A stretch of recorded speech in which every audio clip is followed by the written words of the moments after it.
মূলত নগরবাসীকে স্বস্তিদায়ক সার্ভিস দেওয়াই হচ্ছে নগর প্রধানের দায়িত্ব। আমাদের মাননীয় প্রধানমন্ত্রী সেই বিবেচনা নিয়েই আমাদের দায়িত্ব দিয়েছেন।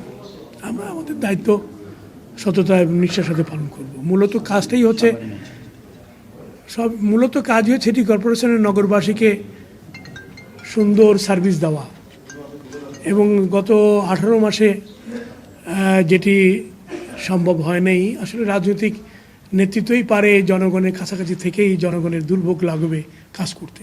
এবং আমরা এই 6 জনই সেই দায়িত্ব পালন করব। এবং আমাদের মাননীয় প্রধানমন্ত্রী বলেছেন জনগণের পাশে থাকার, জনগণের সমস্যাগুলো জানার চেষ্টার এবং সেগুলো সমাধানের পথ দেওয়া এবং সরকারের কাছে জনগণের চাহিদা অনুযায়ী তাদের যে চাওয়াটা সেটা তুলে ধরা এবং সরকার সেই অনুযায়ী কাজ করবেন।